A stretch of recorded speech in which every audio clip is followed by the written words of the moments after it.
بسم الله الرحمن الرحيم. عن أبي بكر الصديق رضي الله تعالى عنه قال قال رسول الله صلى الله تعالى عليه وسلم: إن الناس إذا رأوا الظالم فلم يأخذوا على يديه أوشك أن يعمهم الله بعقاب منه. رواہ الترمذی۔ نبی کریم صلی اللہ علیہ وسلم نے ارشاد فرمایا، جب لوگ ظالم کو ظلم کرتا ہوا دیکھیں لیکن اس کا ہاتھ نہ پکڑیں، یعنی اس کو ظلم کرنے سے نہ روکیں، تو قریب ہے کہ اللہ کی طرف سے عمومی عذاب لوگوں پر آ جائے۔ دوستو، اگر کسی جگہ ظلم ہو رہا ہے تو اس ظلم کو روکنا مسلمانوں کی ذمہ داریوں میں شامل ہے، جیسا کہ اس روایت میں معلوم ہو رہا ہے۔ اور وہ ذمہ داری، اس کی درجہ بندی ہے، نبی کریم صلی اللہ علیہ وسلم نے درجات بیان کیے ہیں کہ کس کے ذمے کتنا کام ہے۔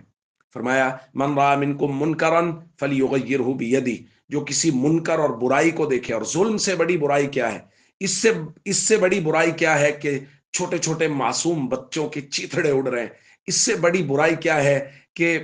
بلا تفریق عوام پر بمباریاں کی جا رہی ہیں اور ان کو ذبح کیا جا رہا ہے، اس سے بڑا اور منکر کیا ہوگا؟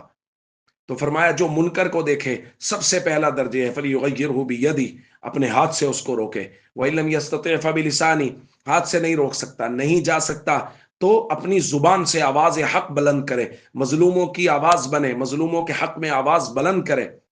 اور فرمایا، اگر یہ بھی نہیں کر سکتا فَإِن لَّمْ يَسْتَطِعْ فَبِقَلْبِهِ، تو پھر دل سے برا جانے کہ یہ جو ہو رہا ہے بہت برا ہو رہا ہے۔ اور فرمایا، ذَلِكَ ضعف الایمان، یہ ایمان کا سب سے کمزور درجہ ہے۔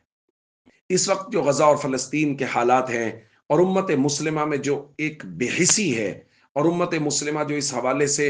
ایک بہت بڑے گناہ کا مرتکب ہو رہی ہے کہ ان کے حق میں جیسے مضبوط و مربوط آواز اٹھنی چاہیے وہ بھی نہیں اٹھ رہی، اور ان کے دشمنوں کا، ان کی پروڈکٹ کا بائیکاٹ بھی نہیں ہو رہا، تو پوری امت مسلمہ اس حوالے سے مجرم ہے۔ اور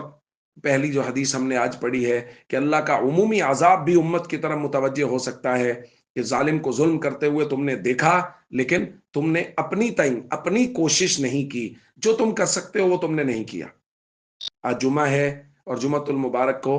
جمعہ کے بعد مختلف جگہوں پر اجتماعات ہو رہے ہیں